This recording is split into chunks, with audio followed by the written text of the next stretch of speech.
Tuhan bersamamu dan bersama Inilah Injil suci menurut Santo Matius. Dimuliakanlah Tuhan.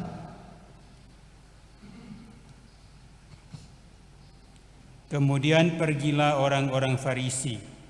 Mereka berunding bagaimana mereka dapat menjerat Yesus dengan suatu pertanyaan.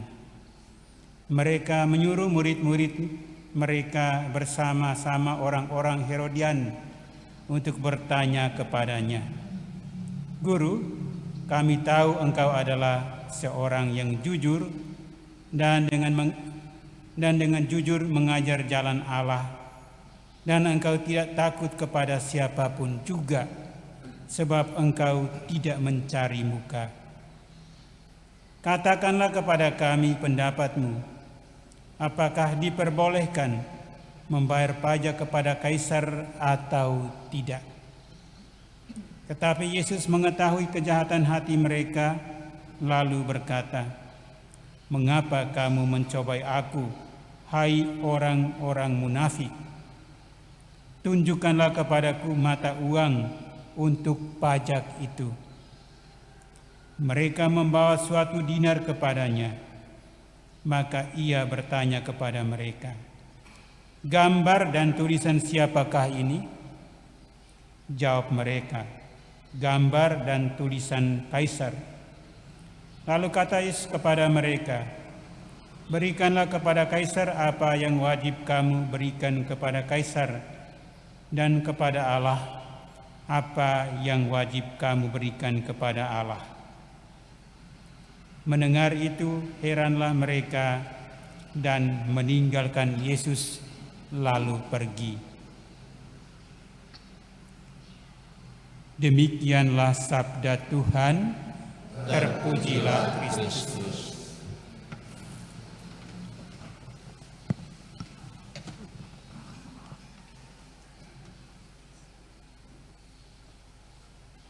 Bapak, Ibu, Saudara-saudari yang dikasihi Tuhan, dalam situasi normal kita tahu apa itu bijaksana. Tetapi ketika ditanyakan kepada kita mungkin tidak ada jawaban. Apa itu bijaksana?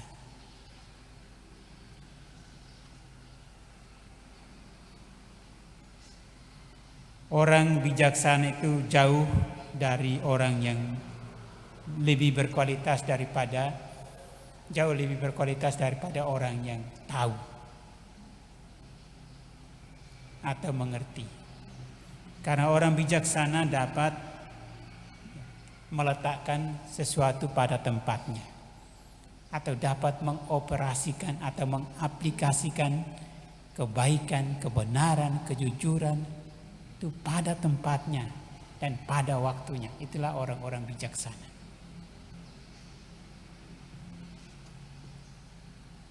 Yesus adalah model orang bijaksana.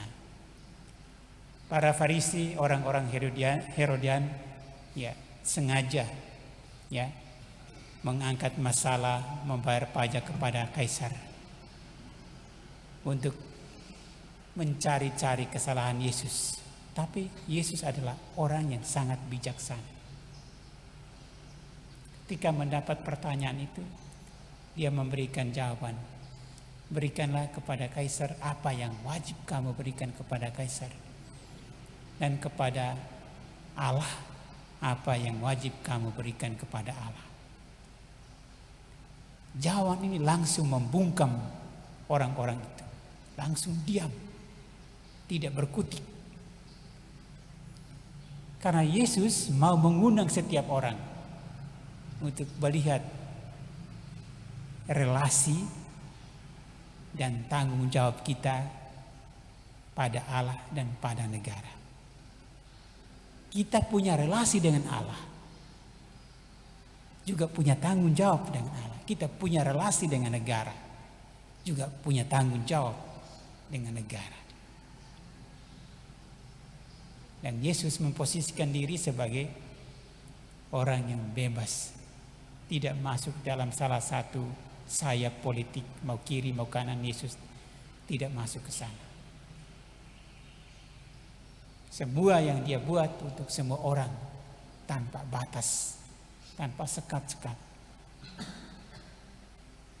Maka jawaban Yesus itu kepada para Farisi dan orang Herodian itu, ya, bahwa bakti kita kepada bangsa dan negara ini tidak berseberangan dengan ibadah kita kepada Allah, karena itu adalah hukum ilahi.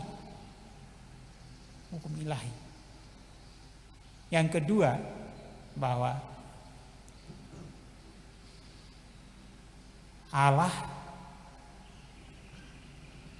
bekerja di dalam diri para pemimpin. Karena itu kekuasaan, ya, yang dipegang oleh para pemimpin itu diberikan oleh Allah. Maka mereka diminta untuk menjadi bijak. Bijak dalam memimpin.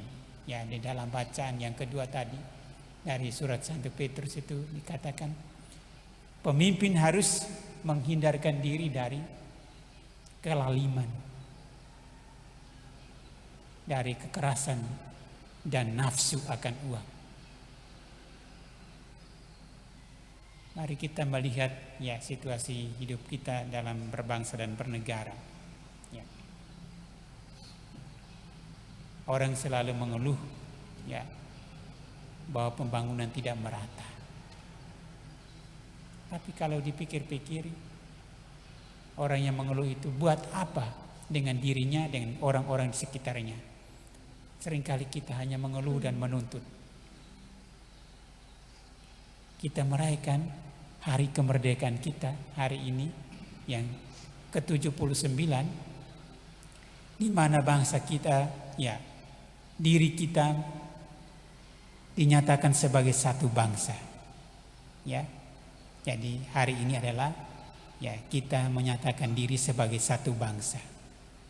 Nanti besok baru kita menyatakan diri sebagai negara. Ya, negara bukan terbentuk hari ini 17 Agustus, tapi bangsa yang terbentuk pada hari ini. Karena itu proklamasi menyatakan kami bangsa Indonesia, bukan kami negara Indonesia. Ya toh? Jadi kami bangsa Indonesia dengan ini menyatakan. Ya. Mari kita, ya, kita melihat sejarah yang panjang ini. Ya. Ya.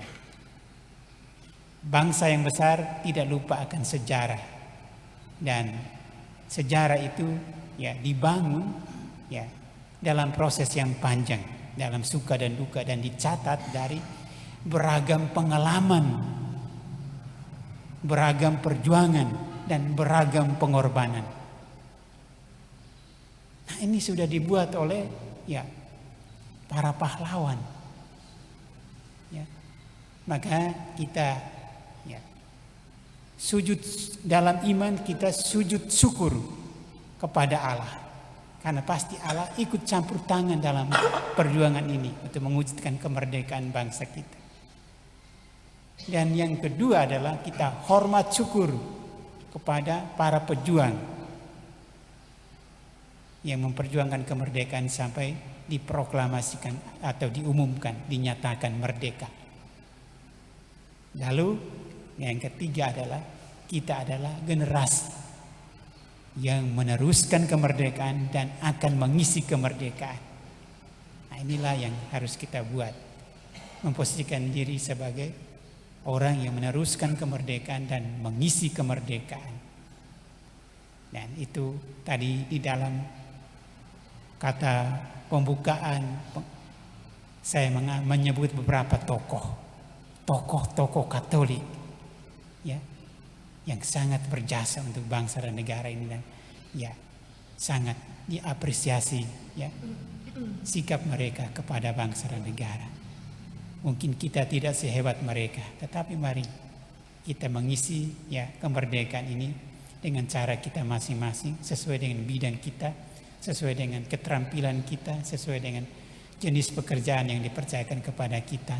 Kalau kita laksanakan dengan bijaksana, dengan baik, bekerja dengan disiplin, tekun, itu adalah suatu jalan keutamaan menuju kemakmuran, baik secara individual maupun secara bersama-sama, sebagai satu kelompok, satu keluarga, sebagai satu desa atau satu kecamatan, satu kabupaten, satu provinsi, dan akhirnya untuk seluruh bangsa dan negara kita.